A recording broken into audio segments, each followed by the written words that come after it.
Muito boa noite a todos os nossos amigos e telespectadores aqui do nosso Algarve e também do Brasil que acompanham o nosso Política em Foco. Estamos começando mais um programa e hoje tenho o prazer de receber a senhora Isilda Gomes. Ela recentemente se licenciou da presidência da Câmara Municipal de Portimão para concorrer a eurodeputada e ela está aqui presente, até que enfim conseguimos, né?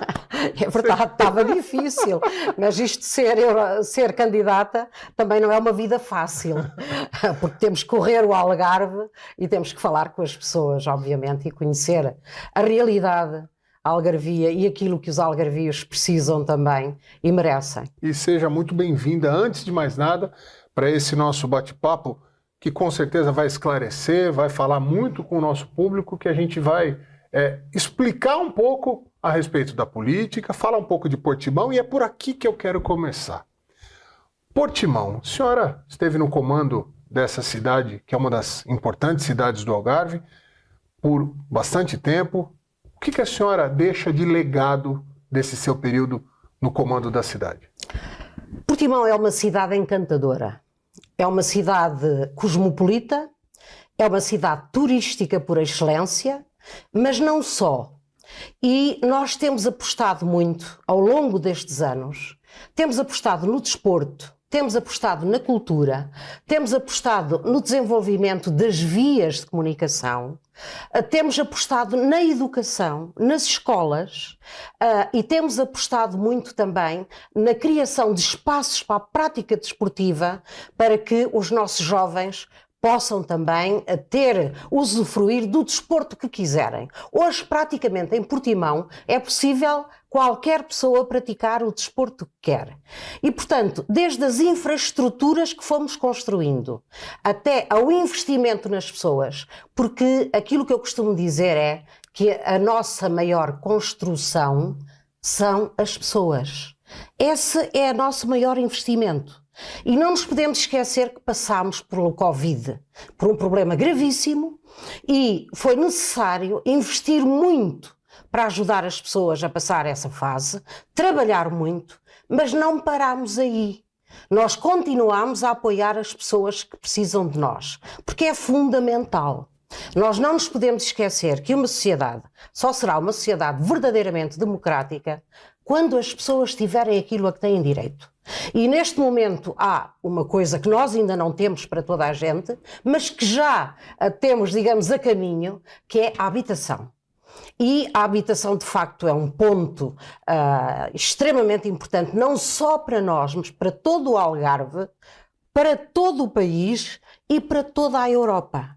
Aliás, eu vou dizer-lhe uma coisa que se calhar, pois não sabe, porque eu também não tenho dito, mas houve já 2 tomadas de posição por parte do Partido Socialista da Europa, nomeadamente, eu sou membro do Comitê das Regiões há 3 anos e tenho também a felicidade de ser presidente de uma das 6 comissões do Comitê das Regiões. E recentemente houve uma reunião, um encontro do Partido Socialista do Comitê das Regiões em Portimão, onde se reuniram todos e aprovámos uma declaração de Portimão sobre a habitação. Mas já posteriormente eu subscrevi uma proposta a apresentar à Comissão Europeia, no âmbito também do Comitê das Regiões.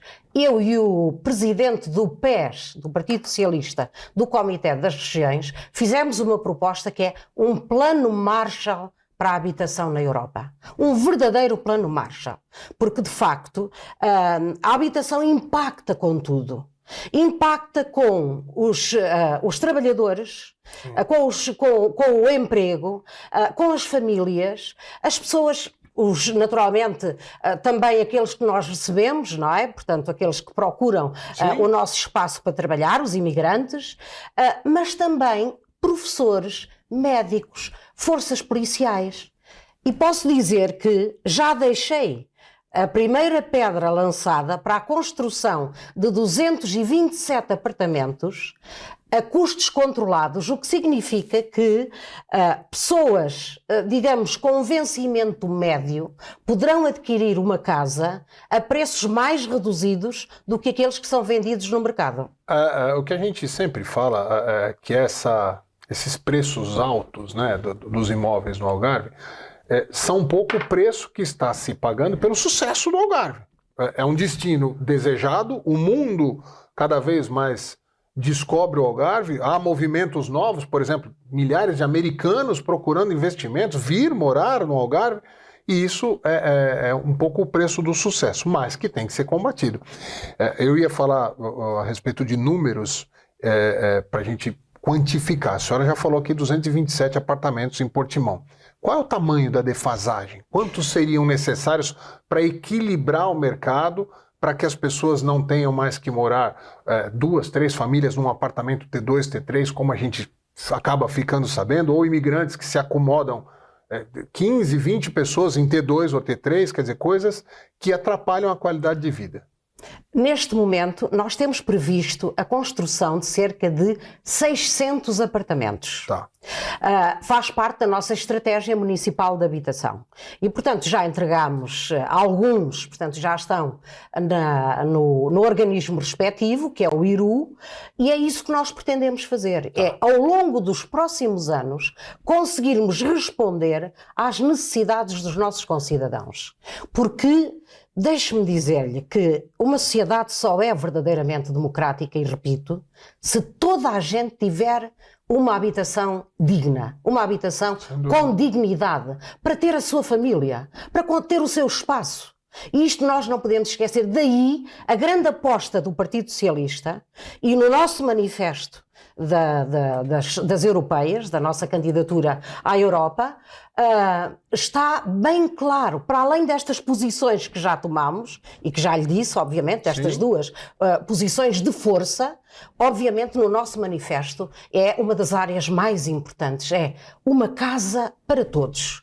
Todos merecem. A senhora falou a respeito de Portimão e ao mesmo tempo já começa a introduzir os primeiros passos do assunto, que é o mais importante, o principal nesse momento, que é a candidatura. Mas eu ainda vou segurar um pouquinho e vou fazer uma provocação. Eu sou novo aqui, eu tenho lido muito a respeito, eu gosto muito de política, até por isso que eu apresento Política em Foco, e acompanhei que a sua saída, né, o seu pedido de licença do comando da Câmara de Portimão, palavras da imprensa local, iniciou um processo de guerra, de degladiação por quem irá sucedê-la. Evidentemente que a gente sabe que uma pessoa com uma trajetória de sucesso, comandou a cidade por tanto tempo, tem a confiança da própria cidade.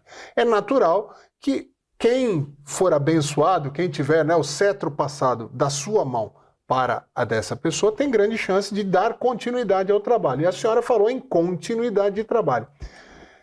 Pode me dar em primeira mão quem é o agraciado? Ou vai ter que aguardar? Isso não é novidade para ninguém. Um dos grandes feitos também que nós deixamos, ou melhor que, digamos que os meus mandatos também deixaram em Portimão, é contas certas. É superávit. Felizmente, neste momento, nós temos superávit.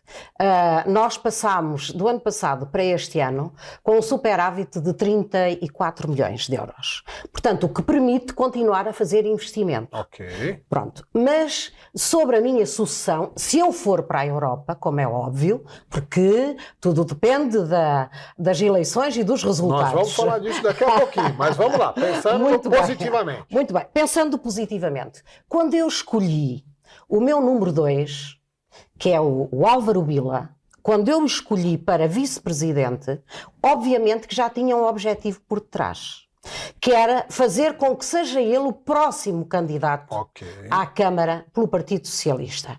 O Álvaro Vila tem provas dadas. Portanto, foi presidente da Junta de Freguesia de Portimão durante 2 mandatos. Toda a gente o conhece.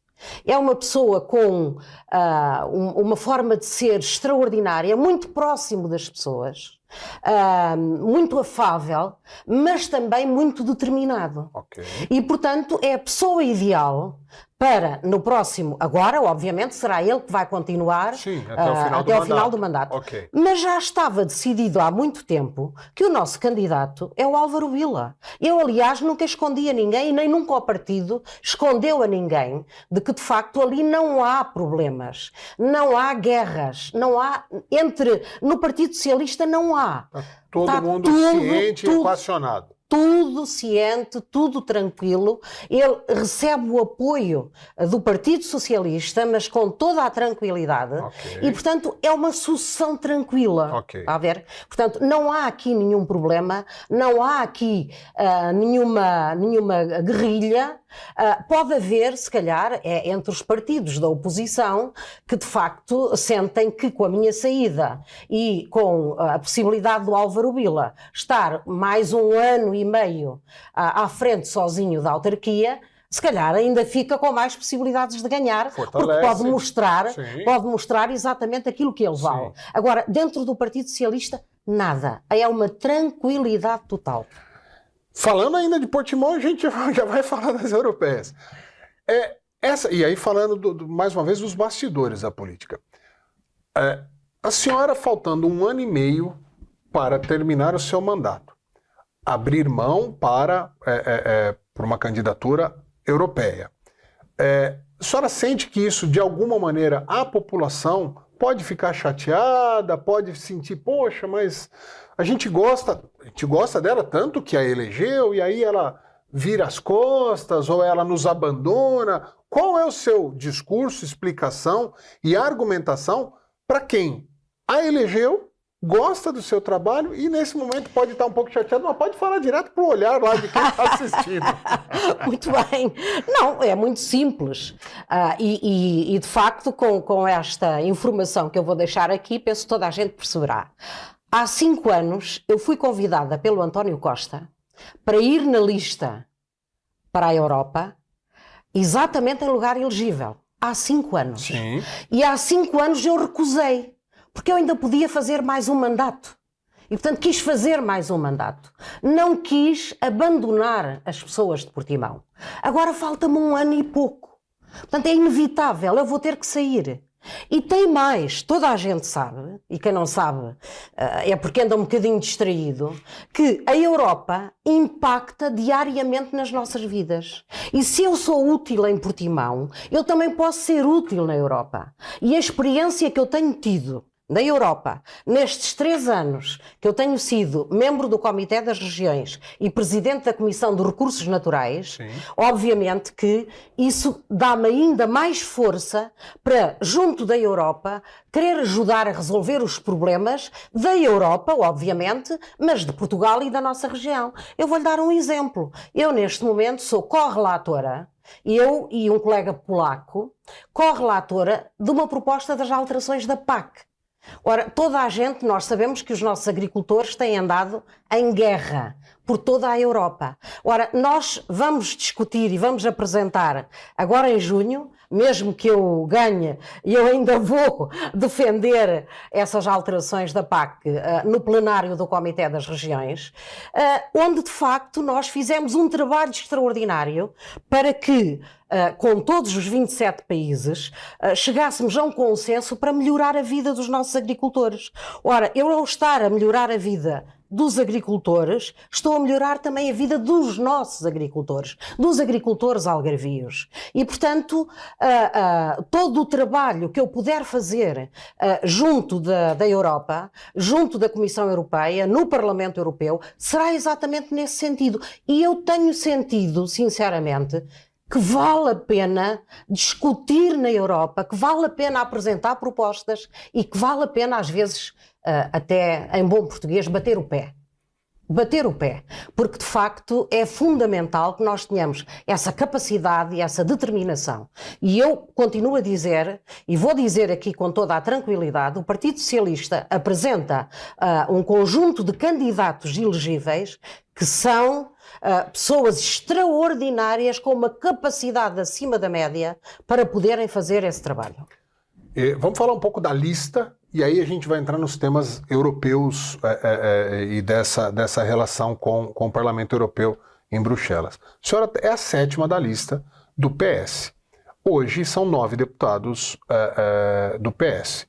Há um fenômeno novo, que é o Chega, que, pelas sondagens, deve bagunçar um pouco o que era tradicional. Ou seja, há uma expectativa de perda de 1, 2, 3, não se sabe, cadeiras tanto do PS quanto do PSD, que são os dois principais partidos. A senhora tem confiança de que estar em 7º na lista será suficiente? E como é que o partido lida com este novo momento da política em Portugal?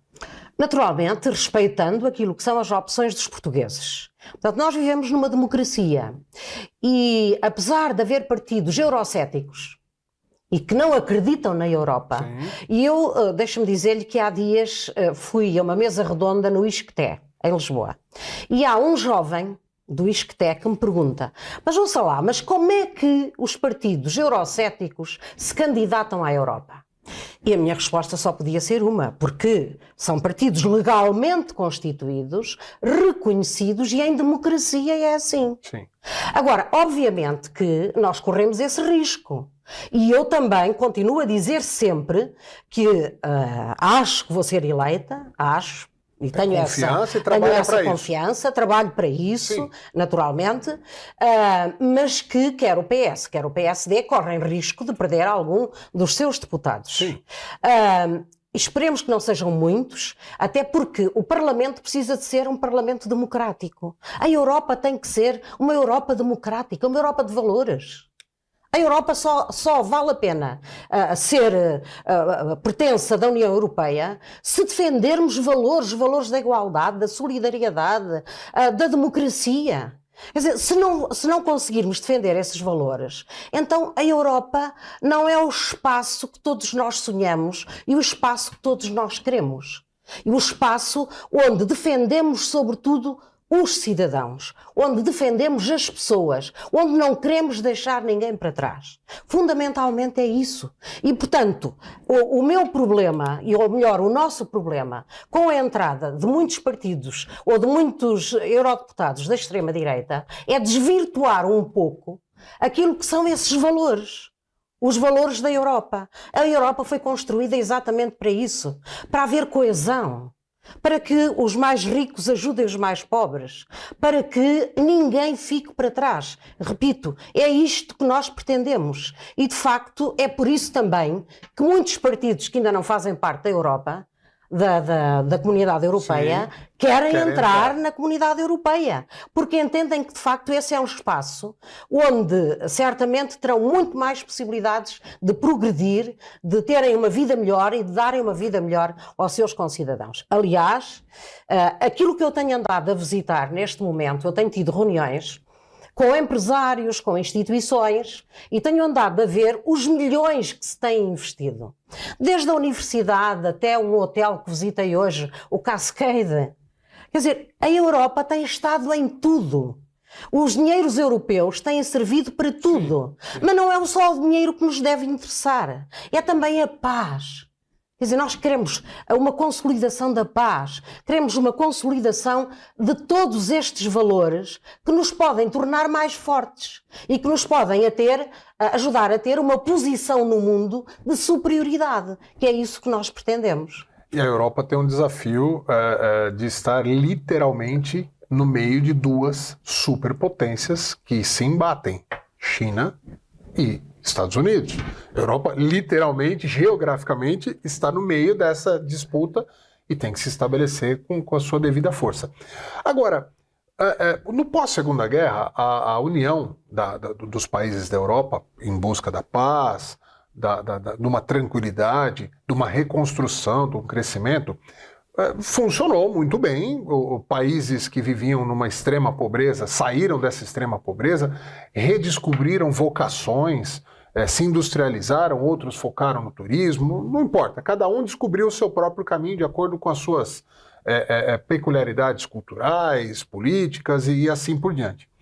Só que nesse momento a Europa sofre um desgaste, um empobrecimento, um aumento de pessoas sem ter onde morar, um aumento de pessoas com dificuldades de se posicionar num emprego estável, E isso é uma nova realidade que me parece, às vezes, enfrentada diretamente por alguns políticos, e outros políticos fingem que não veem essa nova realidade. Como é que a senhora enxerga isso e como a senhora acha que pode contribuir no Parlamento Europeu para um debate a sério sobre um empobrecimento e qual a nova vocação? O que a Europa precisa fazer para que isso seja contido e sanado?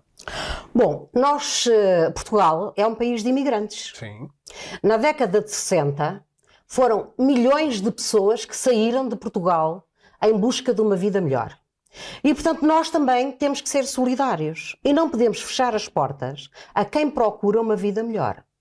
Agora, portanto, são os nossos imigrantes. Obviamente que nós temos que ser solidários com os povos que mais precisam, solidários com aqueles que vêm procurar uma vida melhor, mas temos que lhes dar condições. E é isso que tem faltado.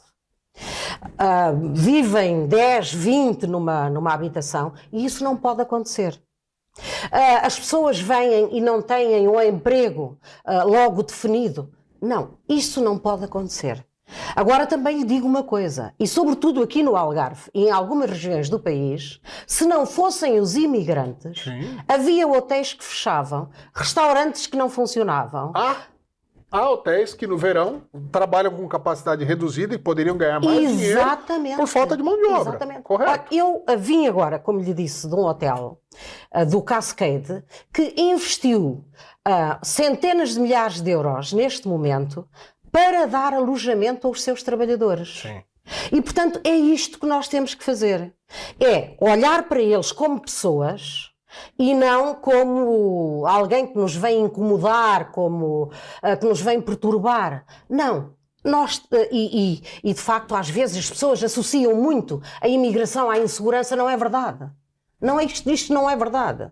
E, portanto, temos que ser claros e objetivos. Nós precisamos deles, até porque nós estamos com uma baixa natalidade, que daqui por uns anos não temos quem trabalhe.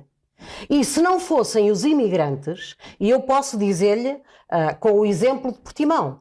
Portimão, em janeiro, normalmente, recebe dezenas e dezenas de alunos. Esses alunos vêm, por norma, do Brasil. De brasileiros que vêm para Portugal, que se vêm instalar e, portanto, que vão para as nossas escolas. Ora, isso é uma mais-valia, porque temos mais juventude. Sim. E temos mais força de trabalho. Agora, foi aprovado há dias, no Parlamento Europeu, o Pacto das Migrações. E, portanto, esse pacto, de facto, vem clarificar e vem, digamos, apontar os erros onde existem, naturalmente, mas também dizer como é que podemos resolver e ultrapassar essa questão. E, apesar do muito que se diz que é um pacto que tem muitos problemas, há uma orientação. E essa orientação não é uma política de portas escancaradas, mas é uma política que tem que receber aqueles que de facto procuram o nosso país. O nosso país, isto é, a Europa, para trabalhar. Sim. Eu, aliás, devo dizer-lhe que em Bruxelas, por exemplo, nestes 3 anos, muito poucas vezes eu costumo andar de táxi, de Uber, nas plataformas, obviamente. Sim. Muito poucas vezes eu fui conduzida por belgas. Sim. A grande maioria são imigrantes. Sim. E, portanto, fazem falta em toda a Europa. Temos é que saber incluí-los. É inclusão. Temos que caminhar para a inclusão.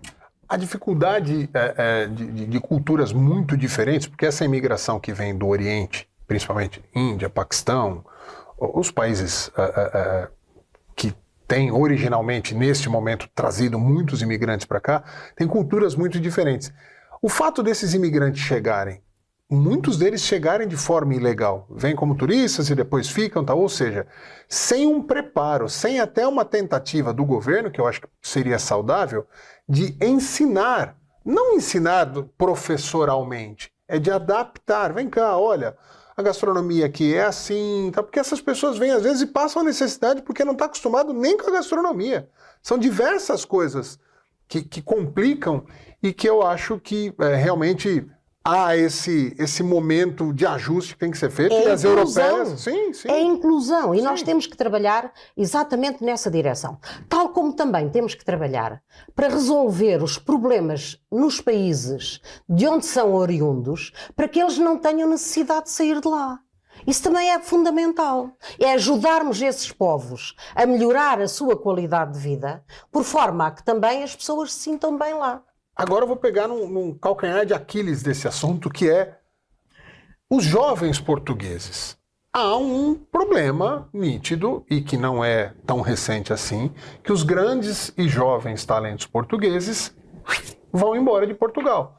Porque, na média, os salários das categorias ou das profissões melhor colocados em outros países é muito superior ao daqui. Ou seja, muitos desses jovens portugueses que podiam estar ajudando num crescimento de Portugal, pensando Portugal, agindo por Portugal, acabam indo para outros países ganhar mais, e é natural, faz parte da liberdade que cada um tem. Como é que faz para segurar esses jovens portugueses, sendo que há essa diferença tão grande entre os salários, por exemplo, do Reino Unido, da França, da Alemanha, para os salários médios dos portugueses? Naturalmente que têm que lhes ser dadas condições.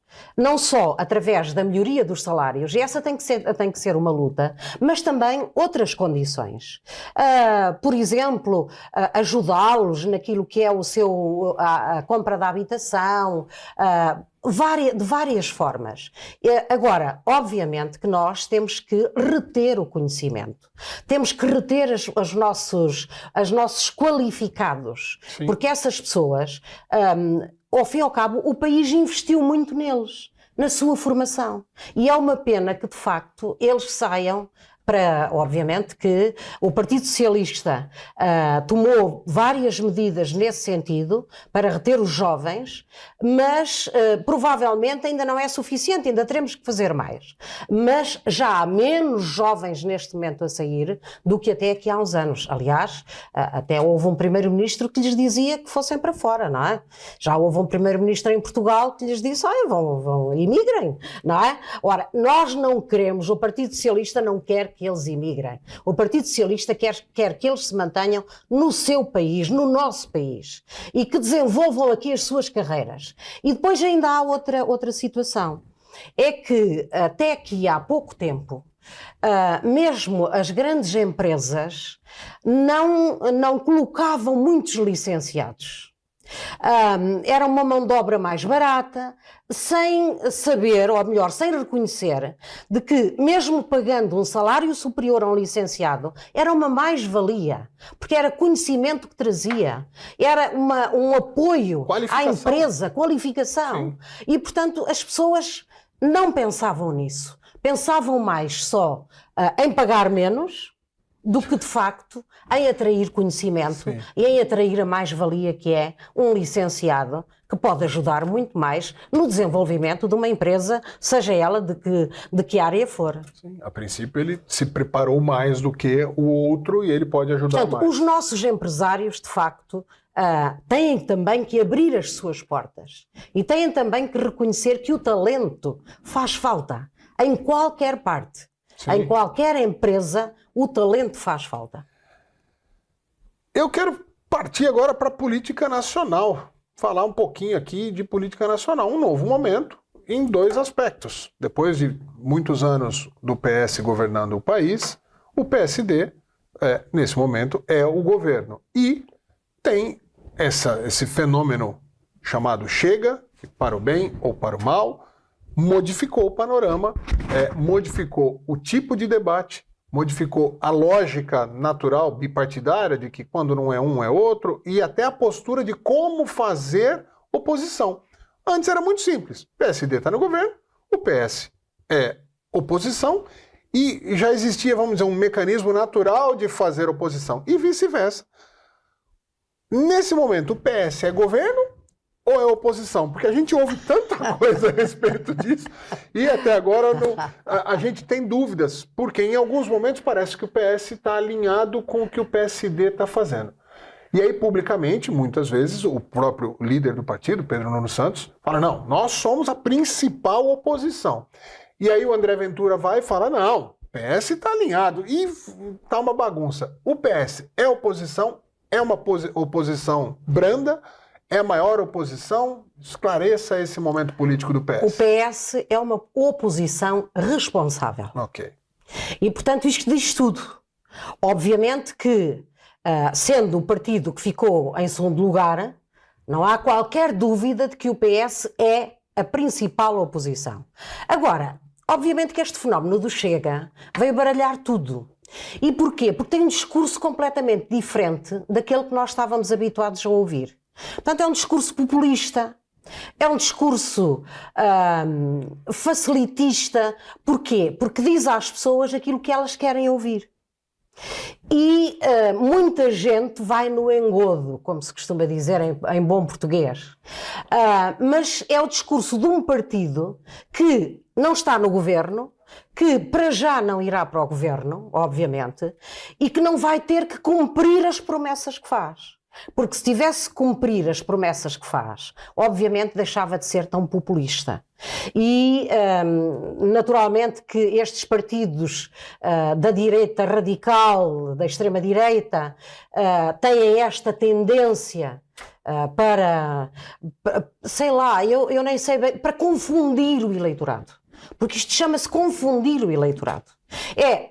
Numa determinada altura, as pessoas começam a queixar-se de que há imigrantes a mais. E eles pegam no assunto. Logo. Se apropriam daquele tema. Exatamente. E, portanto, eu acho que isto vai mudar, e vai mudar porque os portugueses são pessoas que têm 2 dedos de testa. E são pessoas que sabem aquilo que querem e que sabem distinguir o trigo do joio. Eu acredito nos portugueses, sinceramente. Eu sei o que aconteceu nas últimas eleições. Eu própria fiquei surpreendida, porque em Portimão ganhou o Chega, e para mim isto foi uma dor bastante grande, como deve compreender. Agora, eu acho que foi um voto de protesto dos cidadãos, um voto de protesto, mas não foi, na minha perspectiva, vou-lhe dizer, um voto naquilo que é a doutrina do Chega, porque eu também nem sei qual é a doutrina que eles têm. Está a ver? Eu só ouço protesto. É protestar, protestar, protestar. É aquilo que eles fazem. E, portanto, eu ainda não percebi qual é a doutrina, e quando nós temos partidos que não têm uma doutrina por trás, representam um perigo. Porque nós sabemos qual é a doutrina do PSD, qual é a doutrina do CDS, qual é a doutrina do PS, do PC. Todos nós conhecemos. Agora, do Chega, nós não conhecemos. Não conhecemos. Normalmente aquilo que apresentam são medidas avulso, que agradam às pessoas, sim senhora, agora, que são inconsequentes. E também lhe digo que se fosse fazer tudo aquilo que o Chega defende, este país virava não sei em quê. Eu pescando, né, vários itens dessa sua fala, dessa sua última, primeiro, assim, me parece que logo no início, naqueles primeiros dias, os partidos erraram, PSD e PS erraram, ao tratar o Chega como se fosse uma coisa fora do ambiente democrático. Eu vi que o discurso mudou, ou seja, puxando para o ambiente democrático. Vem cá, então me diga o que você pensa. Ok, acho que isso é saudável para todos.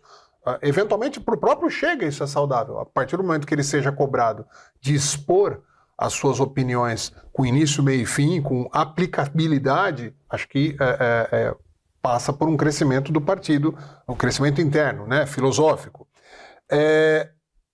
Agora, uma boa parte desses votos veio de um público que estava se abstendo. Era um público que não ia às urnas há algum tempo e que, por protesto, saiu de casa para votar. Agora, nas europeias, havia um início de expectativa de que não, agora este público vai ficar em casa.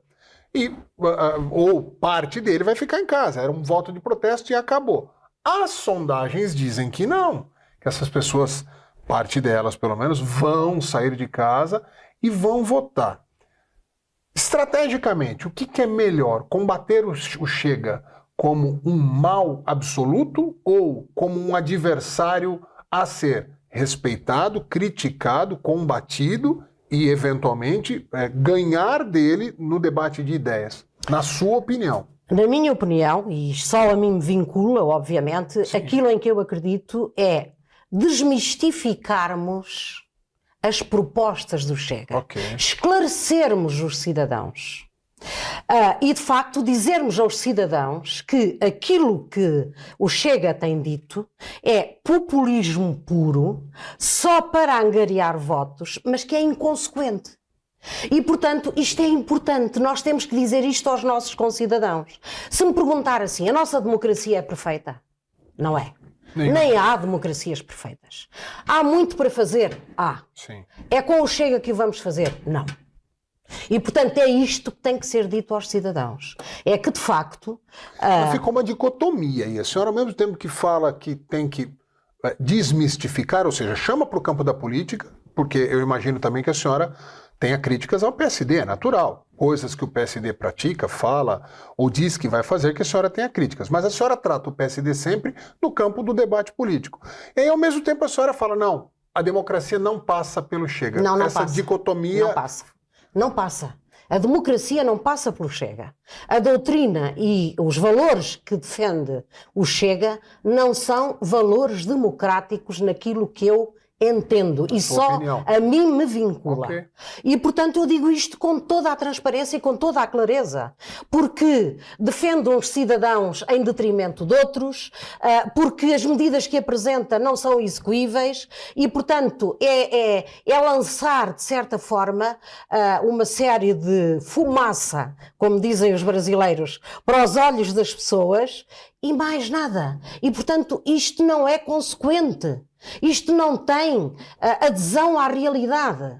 E, portanto, é um partido, para mim, é um partido de protesto. É um partido de protesto. E não passa disso. E, portanto, realmente o Partido Socialista não quer ter nada a ver com o Chega, Okay. obviamente, nem pensar. Combateremos o Chega de uma forma democrática, Ok. na das Assembleia, no campo das ideias, Ok. obviamente, porque é aí que tem que se contrariar, obviamente, aquilo que são as suas ideias, mas nós não queremos ter nada a ver com o Chega. Agora, combateremos eficazmente as suas propostas, as suas ideias demagógicas, isso com certeza que o combateremos e fortemente, Ok. e veementemente. Ok. Partindo já para a parte final do nosso bate-papo aqui, eu vou voltar a falar das europeias. A senhora falou bastante a respeito de habitação e que é uma preocupação, um debate que a Europa faz como um todo. E aí eu vou tentar trazer os debates ou os assuntos das europeias para o âmbito do Algarve. Aqui a gente fala, né, sempre, turismo como uma força absoluta, o problema da água, a habitação a senhora já falou, e a diversificação da economia. Então esses outros 3 itens, diversificação da economia, o fortalecimento do turismo, que é aquele time que está se ganhando não se mexe, né? Põe mais energia nele, e o problema da água. Bruxelas, de alguma maneira, pode ter medidas a nível europeu que impactem diretamente ao Algarvio? Porque essa é uma dúvida que muitas vezes o cidadão que está em casa assistindo pode ter. Mas esse negócio das europeias é muito distante, eles ficam lá em Bruxelas num mundo à parte, nada que acontece lá vai diretamente afetar aqui o dia a dia a curto prazo. Fale a respeito disso. Afeta, com certeza. Eu, naturalmente, que olha, da minha comissão também faz parte o turismo. Tá. E, naturalmente, que temos discutido de várias formas e os vários tipos de turismo. Ok. Porque nós temos que diversificar a oferta turística. E eu fui visitar hoje este hotel, o Cascade, exatamente porque diversificou para um nicho extraordinário, que é, por exemplo, para os estágios de futebol. Grandes equipas de todo o mundo vêm fazer os seus estágios. Pré-temporada. Exatamente, ali naquele hotel. Sim. E, portanto, nós temos para já que olhar para o turismo que temos e ver de que forma é que nós podemos avançar por forma a não termos só o turismo sol e praia, mas termos outras ofertas turísticas. E essas ofertas turísticas, olha, passa pela dignificação, por exemplo, do interior. O interior algarvio é fantástico, a serra. Sim. Termos passeios organizados, termos visitas organizadas, termos inclusivamente unidades hoteleiras instaladas nessas áreas. Claro, vai-me perguntar, se calhar vão ter que ter apoio. Provavelmente vão ter. Até a coisa tracionar. Provavelmente, sim, exatamente. Sim. Pronto, de modo que no âmbito do turismo nós temos o turismo vitivinícola, por exemplo, que neste momento está muito em voga. Olha, e a propósito disto vou-lhe contar. E há bons vinhos surgindo cada vez mais no Algarve. E então eu vou-lhe contar de que forma é que impacta diretamente a Europa em todas as nossas áreas. Aqui há uns meses largos, recebemos uma proposta na minha comissão que era de rotular as garrafas das bebidas alcoólicas com o rótulo a dizer o álcool mata. Obviamente, agora imagine se fossem obrigados aqui os nossos viticultores fazer isso. Quer dizer, era o que faltava. Lá, que o rótulo contenha exatamente como é que é, de que uvas é feito o vinho, qual é o grau, a composição, tudo bem. Isso, naturalmente, concordo completamente. Agora, o álcool mata? É a mesma coisa a gente chegar para entrar num avião e tiver que colocar na plaquinha. Exatamente. Se cair, o avião mata. E, portanto, claro que nós recusamos. Não é claro que nós recusamos, obviamente. E, portanto, isto é um exemplo. Mas, por exemplo, temos também a questão da agricultura. A PAC, naturalmente, que eu estou a apresentar a proposta de alteração, nós temos também aqui muito trabalho a fazer na área da agricultura. Sim. Nós estamos com uma seca. Será que nós podemos continuar a plantar abacateiros? Ou temos que diversificar a nossa agricultura? Aliás, repare que antigamente nós tínhamos uma agricultura familiar. Tínhamos uma agricultura onde trabalhava a família inteira. Sim.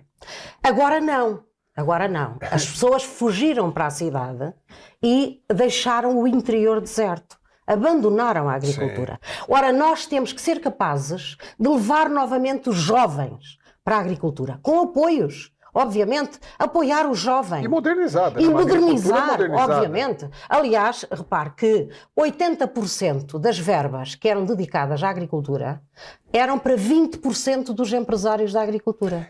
E essa modernização e levar o jovem para a agricultura, no Brasil, não como um movimento político ou do governo, governamental, isso acabou acontecendo. Hoje o jovem, muito jovem, estudam agronomia, temas similares para trabalhar no campo, mas um campo modernizado, onde eles vão poder ter uma qualidade de vida sensacional, onde vai ter internet, a caminhonete bonita, um carro bonito, a casa bonita, ou seja, não aquela coisa arcaica de que parece que vai para o campo, vai ficar numa casinha, sem comunicação com ninguém. Exatamente. O Brasil pegou esse caminho. É nisso que nós estamos a trabalhar. Sim. E é esse passo que nós precisamos dar. Tem que ter internet, tem que ter escolas próximas, tem que ter transportes, tem que ter tudo. E neste momento, a verdade é que no interior não se fixa ninguém porque não tem nada. A senhora comentou a respeito da água, dos abacates, essa semana a Connect TV transmitiu um evento grande que foi feito por uma entidade chamada Alma Algarvia. E esse evento é debatendo a água. E eu lembro que um dos interlocutores lá, ele falou assim, que esse cultivo do abacate, que cresceu demais, porque o custo é um produto de alto valor agregado, tal, ele explicou. Ele falou, eu gosto muito de abacate, mas era bom que a gente tivesse outras coisas para comer, porque só abacate todo dia não dá. Então é bem exatamente isso, a diversificação. Diversificar. E produtos para serem consumidos localmente. Exatamente. Para serem consumidos localmente, até porque nós todos defendemos que é do prado ao prato. Está a ver? Sensacional. O mais rapidamente. O frescor. Cadeias de comercialização curtas. Perfeito. curtas, próximas. Perfeito. E, portanto, é isso que nós estamos a defender.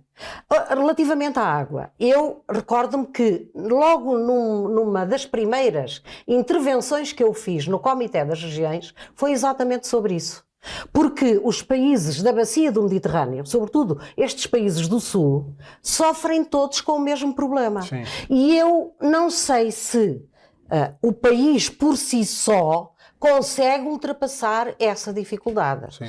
E, portanto, eu defendi que também a Europa, portanto, a União Europeia, a Comissão Europeia, devia disponibilizar verbas para que essa questão fosse resolvida. Está a ver, nós neste momento estamos a defender que se faça uma ligação até ao Alqueva, do Alqueva ao Pomarão e do Pomarão, portanto, aqui às nossas barragens. Obviamente que isso custa milhões. Sim. Custa milhões. Porque é que a União Europeia, sendo a água um bem fundamental, porque é que a Comissão Europeia não pode apoiar? É uma questão também de coesão. Porque a coesão existe para que toda a gente esteja mais ou menos no mesmo plano de igualdade. Sim. E tenha as mesmas respostas. Ora, para já, uma região turística como a nossa não se compadece com falta de água. Quer dizer, os turistas não podem chegar a uma unidade hoteleira e não poderem tomar o banho quando querem. Não pode hoje. Não pode. Hoje em dia matávamos o turismo. Sim, muito rapidamente. Rapidamente. E, portanto, eu entendo que, de facto, isto não pode acontecer. E, portanto, seja com dessalinizadoras, seja com ligações, os transvases, seja como for, mas tem que ser feito. E, portanto, nós, naturalmente, temos que ter apoios também para o poder fazer.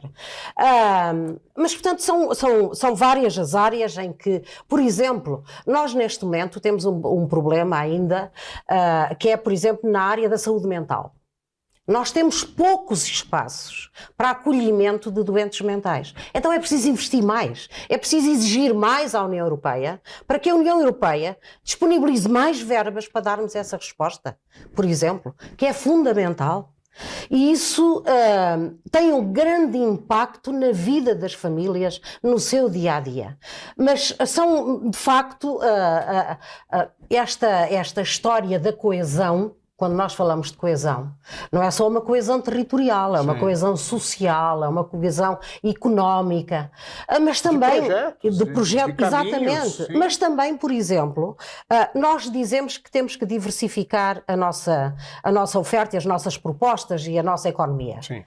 Agora é assim, como é que nós vamos ter empresas a fixar-se no Algarve quando nós estamos numa ponta da Europa? Quanto custa transportar os materiais daqui para o resto da Europa ou para o resto do mundo? Nós devíamos já ter, ou devíamos pensar já e devíamos avançar já. E eu aponto isso como um desígnio da Europa. E que devia ser também a Europa, a União Europeia, quando eu falo Europa, é a União Europeia, obviamente, os países, a fazer isso, que era já fazermos parte da rede transeuropeia da via férrea. Porque o transporte por caminho de ferro é muito mais barato do que se for por caminhões, que se transportam neste momento, e estávamos mais próximos do centro da Europa. Provavelmente para ir a Madrid, para ir para outras capitais. Aliás, eu até defendo mais. Em defesa do ambiente, eu defendi uma vez, e portanto eu estou à vontade para dizer isso porque é a mim, se fui eu que defendi isso e está gravado, defendi que inclusivamente distâncias curtas, havendo comboios rápidos, TGVs, não devia haver ligações por via aérea. Não devia haver. Porque a poluição feita e o consumo do avião e o transporte, um avião leva 200 ou 300 pessoas, não é? No máximo. Sim.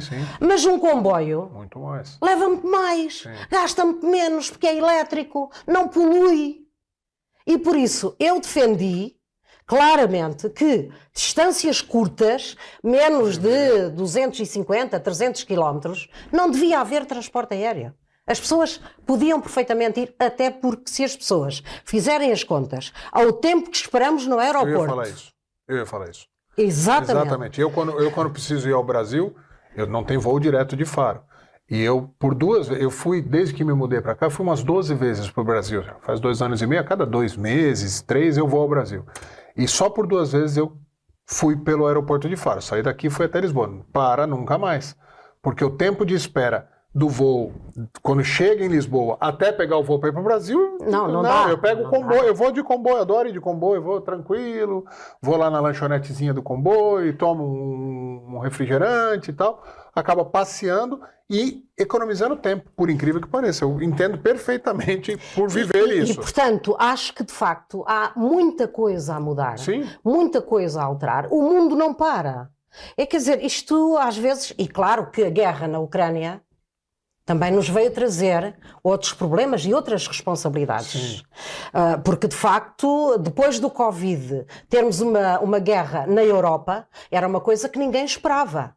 E, portanto, nós, neste momento, temos também que ajudar a Ucrânia a ultrapassar esta fase difícil, a vencer a guerra, porque é isso que nós queremos, obviamente, a Europa defende isso, e pronto, e depois ajudar também a Ucrânia a entrar na União Europeia, como é óbvio. Essa história da Ucrânia, esse assunto da Ucrânia, eu ia só pincelar, acabei não fazendo, e a senhora pincelou, eu nem vou entrar porque é um assunto muito complexo.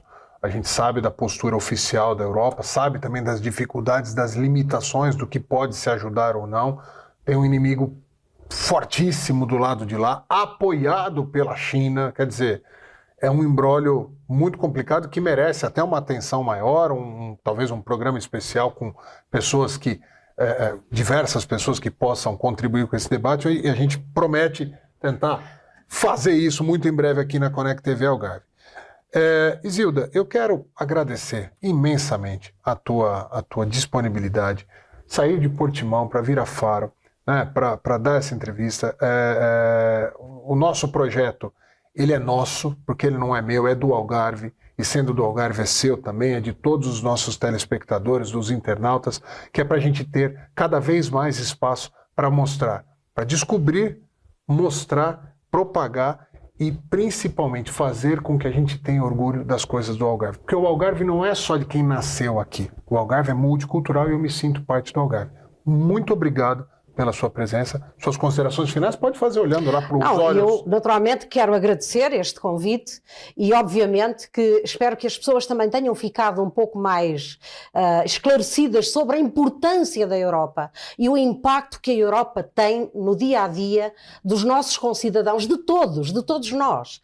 Aliás, nós costumamos dizer muitas vezes que a Europa parece uma coisa distante, mas não é. A Europa somos nós. Somos todos nós. E por isso todos nós temos que dar o nosso contributo para que estas eleições sejam umas eleições esclarecedoras, sejam umas eleições democráticas e que naturalmente as pessoas votem, vão votar. Porque é importante. Porque aquilo que se decide todos os dias em Bruxelas tem impacto em todos nós. E quantos mais eurodeputados lá tivermos, democratas, para defender aquilo que são os valores da verdadeira Europa, a razão pela qual ela foi criada, valores de igualdade, de solidariedade, de democracia, de paz. E é isso que todos nós pretendemos. Portanto, contamos também com todos os nossos concidadãos para nos darem a força necessária para, junto dos nossos outros eurodeputados, podermos defender Portugal, podermos defender o Algarve, mas podermos, sobretudo, defender um projeto que é um projeto inigualável, que é o projeto europeu. Uma Europa forte será, com certeza, um espaço onde todos nos sentiremos melhor. Vamos todos construir essa Europa mais forte. Muito bem, muito obrigado mais uma vez. Obrigada, a vocês que nos acompanharam, agradeço a audiência e convido para que sempre continue cada vez mais conectado com a Connect TV. Um abraço.